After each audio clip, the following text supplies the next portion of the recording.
Alhamdulillahi Rabbil Alamin wassalatu wassalamu ala Rasulillah Muhammadin sallallahu alaihi wasallam wa ba'd. Ayuha almuslimin alkiram, assalamu alaikum wa rahmatullahi wa barakatuh. Tunaendelea na kukumbushana kwetu katika kuzungumzia mwezi mtukufu wa Ramadhan. Tumeangalia nia, alhamdulillah, kwa wazee wetu tumezunguka njia ya kutuwezesha. Vile vile kufuturu, ni muda upi wa kufuturu. Tumemwambia mtu sasa tufuturu mapema, tusicheleweshe kufuturu ili tupate kheri nyingi katika iftar. Sasa hii iftari Mtume kapendelea mtu akitaka kufuturu afuturu nini kitu kilicho bora zaidi. Ndio tunaangalia hadithi ya Salman ibn Amir ad-Dabbi radiyallahu anhu عن النبي صلى الله عليه وسلم قال, kutokana kwa Salman ibn Amir ad-Dabbi anasema kwamba qala Rasulullah sallallahu alaihi wasallam, amesimulia Mtume Muhammad rehma za Mwenyezi Mungu zimfilie lake, idha aftara ahadukum falyaftir على تمر فإن لم يجد فليفطر على ماء فإنه طهور. رواه الخمسة وصححه ابن خزيمة وابن حبان والحاكم. Salman ibn Amir kutokana kwa Mtume Muhammad sallallahu alaihi wasallam amesema katika kuzungumzia iftar, tumesema ni chakula kile cha mwanzo kinachoingia kwenye kinywa baada ya kuzama jua. Anasema Mtume, idha aftara ahadukum, pindipo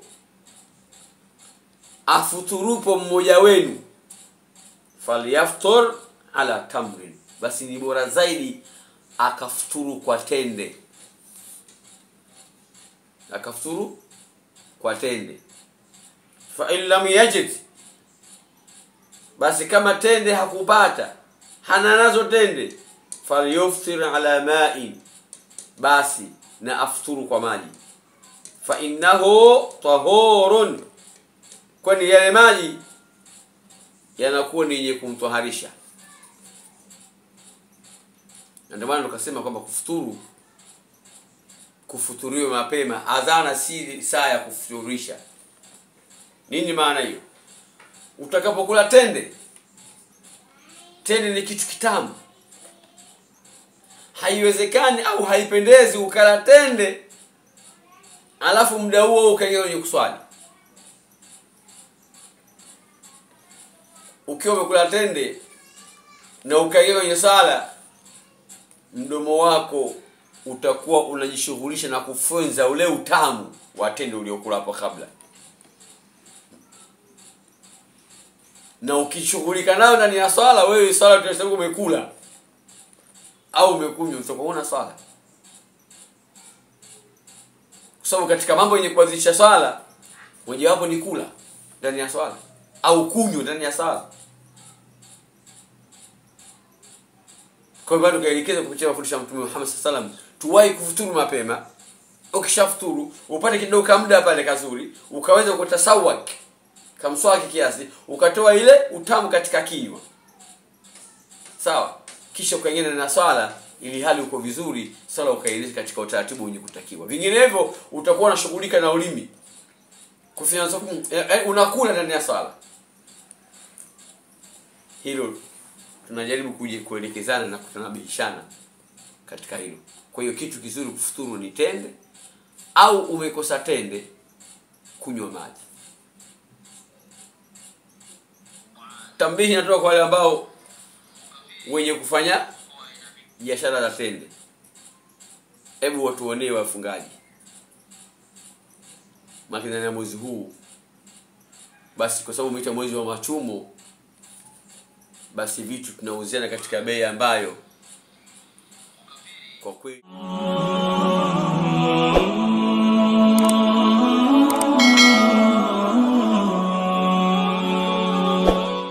inakuwa ni mashaka kwa sisi wafungaji, wafanya biashara, tunaomba sana na wahusia usiku wa nafsi bitaqwa Allah, tufanye takhfif katika biashara zetu. Khairi nyingi zitapatikana katika mwezi huu. Machumo ya mwezi huu si mali. Machumo ya mwezi huu ni thawabu, mtu kusamehewa madhambi yake na mtu kukubaliwa toba yake. Ndio machumo ya mwezi huu. Kwa hiyo tende zikipatikana kwa wepesi, waumini waja wa Allah subhanahu wa ta'ala watafuturu kwa uzuri tu, na Ramadhani ikawa ni nyepesi kuliko vile tunavyofikiria. Kwa sababu watu walishaanza tunasikia watu jua kali, itakuwaje Ramadhani? Jua kali, itakuwaje Ramadhani? Huu mwezi una maghfira, una baraka tena ndani yake. Hauna tatizo. Hata kama jua litawaka, lakini ndani yake mna khairi nyingi. Kwa hiyo sisi sote binadamu tuwe tayari, hasa Waislamu, katika khairi ambazo tunazihitaji.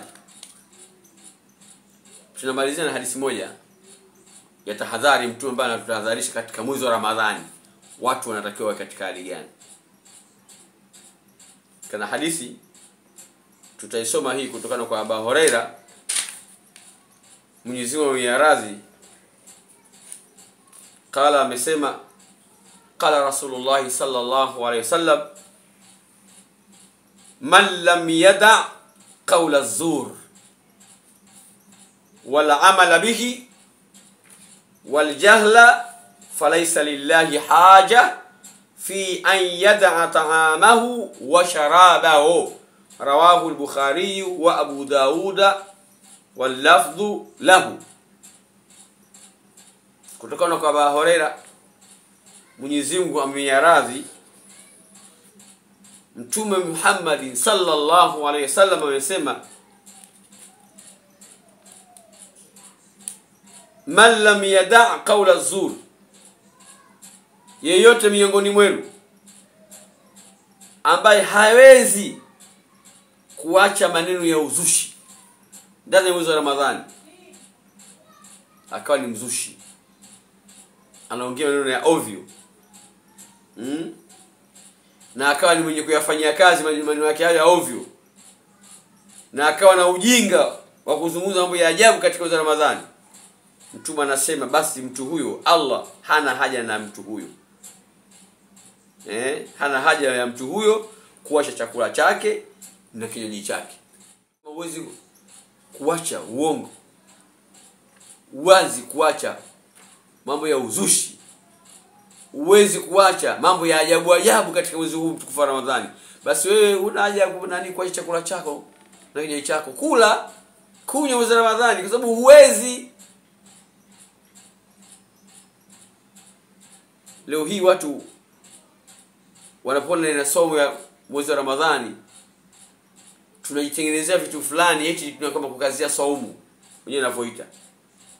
Watu watakomeka maka, watu wanakwenda mbao, mara hivi hapo katika humo ya mabao sasa yanazuka maneno ya ajabu ajabu. Unaweza kucheza karata na mwenzeo, basi unaomba nimekuoa. Yani kaulu zur. Wewe mwanamume unataka kumwona mwenzako kwanza lini? Au mwanamume mzima ndio unakutengemana na wanawake mcheza karata wapi na wapi? Utakwenda kwenye bao, utacheza bao, utaongea na baba nimekula nyumba, nani nimesafiri? Nyumba inaliwa? Au mtu umekaa kwenye kitako unacheza mikokoro yako na nimesafiri? Umesafiri wapi? Maneno ya ajabu ajabu. Ili hali wewe anta nini saim. Kwa hiyo Mtume sallallahu anatupa tahadhari pale aliposema man lam yada qawla zuri wal amala bi wal jahla falaysa lillahi haga an yada ta'amahu wa sharabahu. Kama huwezi kujivia hivyo vitu, basi shekhe wewe ndio piga mzee wako, kula chakula chako, kunywa, kwa sababu huwezi kuizia nafsi yako. Na ni mwezi mtukufu wa Ramadhani, hutakiwi ufanye ovu lolote wala baya lolote. Sio kama mingine ameruhusiwa, hapana. Hapa pametiwa msisitizo zaidi. Bimaana Muislamu ambaye umefunga Ramadhani kidhati kabisa, utakapolifanya tendo la uovu ambalo ni baya kabisa,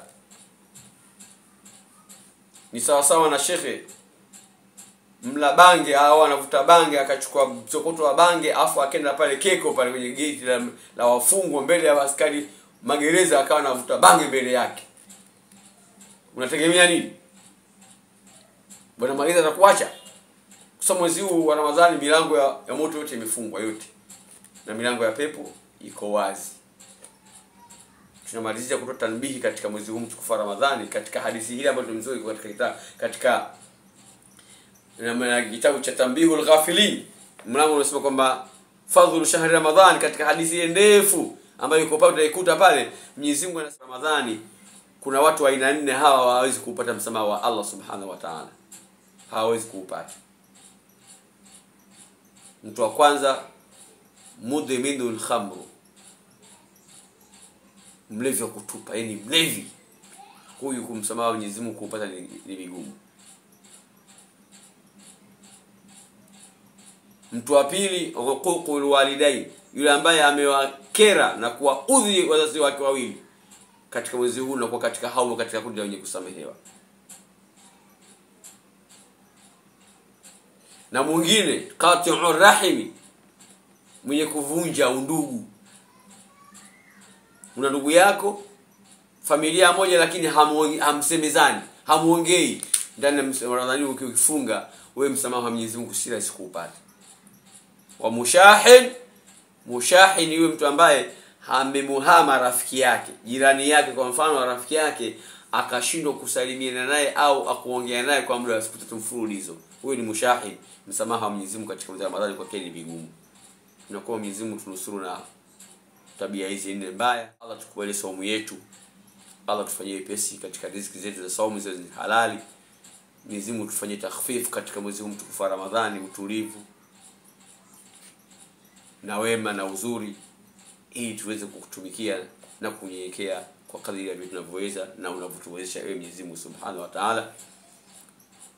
Wallahu waliyyu wa hadha. Assalamu alaykum wa rahmatullahi wa barakatuh.